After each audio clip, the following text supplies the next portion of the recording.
ಇರಾಕ್ನಲ್ಲಿರುವಂತಹ British ತೈಲ ಕಂಪನಿಯ ಮೇಲೆ ದಾಳಿಯನ್ನು ಮಾಡಲಾಗಿದೆ. ಕ್ಯಾಸ್ಟ್ರೋಲ್ ತೈಲ ಸ್ಥಾವರದ ಮೇಲೆ ಇರಾನ್ ಡ್ರೋನ್ ಅಟ್ಯಾಕ್ ಅನ್ನು ಮಾಡಿದೆ.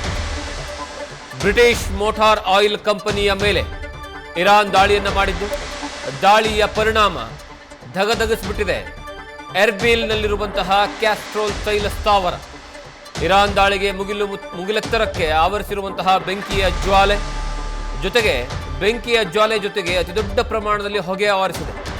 ಬೆಂಕಿ ನಂದಿಸ್ತಾ ಇರುವಂತಹ ವೇಳೆಯೇ ಮತ್ತೊಂದು ಡ್ರೋನ್ನಿಂದ ದಾಳಿಯನ್ನು ಮಾಡಲಾಗುತ್ತೆ. ಇದು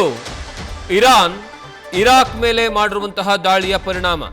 ಇರಾಕ್ನಲ್ಲಿರುವಂತಹ ಬ್ರಿಟಿಷ್ ತೈಲ ಕಂಪನಿಯ ಮೇಲೆ ಇರಾನ್ ದಾಳಿಯನ್ನು ಮಾಡಿದೆ. ಅದರ ಪರಿಣಾಮವನ್ನು ನೀವು ನೋಡ್ತಾ ಇದ್ದೀರಾ.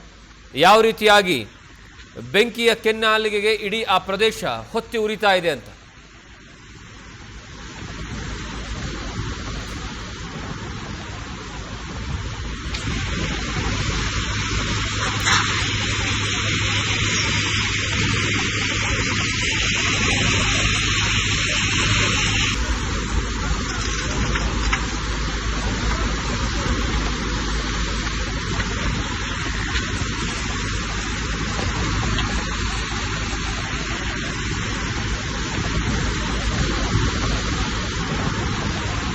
ನೀವೇನು ದೃಶ್ಯಾವಳಿಗಳನ್ನು ನೋಡ್ತಾ ಇರಲ್ಲ, ಈ ದೃಶ್ಯಾವಳಿಗಳಿರೋದು ಇರಾಕ್ನಲ್ಲಿರುವಂತಹ ಬ್ರಿಟಿಷ್ ಮೋಟಾರ್ ಆಯಿಲ್ ಕಂಪನಿ.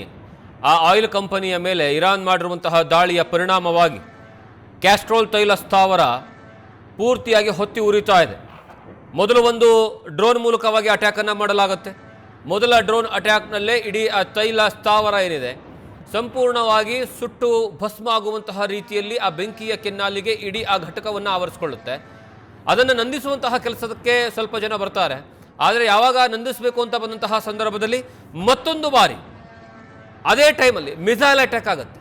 ಆ ಮಿಸೈಲ್ ಅಟ್ಯಾಕ್ ಆಗಿರುವಂತಹ ಪರಿಣಾಮವಾಗಿ ಇಡೀ ಆ ಘಟಕ ಏನಿದೆ ಬ್ರಿಟಿಷ್ ಮೋಟಾರ್ ಆಯಿಲ್ ಕಂಪನಿಯ ಕ್ಯಾಸ್ಟ್ರೋಲ್ ತೈಲ ಸ್ಥಾವರ ಅದು ಪೂರ್ತಿಯಾಗಿ ಹೊತ್ತಿ ಉರಿತಾ ಇದೆ. ಆಕಾಶದ ಎತ್ತರಕ್ಕೆ ಪೂರ್ಣ ಪ್ರಮಾಣದಲ್ಲಿ ಹೊಗೆ ಆವರಿಸ್ಕೊಂಡ್ಬಿಟ್ಟಿದೆ ದಟ್ಟವಾಗಿ. ಡ್ರೋನ್ ಮೂಲಕವಾಗಿ ಮಾಡಿರುವಂತಹ ದಾಳಿಯ ಪರಿಣಾಮವಾಗಿ ಅತಿ ದೊಡ್ಡ ಪ್ರಮಾಣದಲ್ಲಿ ಈಗ ಆ ಬೆಂಕಿಯ ಕೆನ್ನಾಲಿಗೆ ಅಷ್ಟು ದೊಡ್ಡ ಮಟ್ಟಕ್ಕೆ ನೋಡಿ ಆಕಾಶದ ಎತ್ತರಕ್ಕೆ ಯಾವ ರೀತಿಯಾಗಿ ಆ ಹೊಗೆ ಹೋಗ್ತಾ ಇದೆ.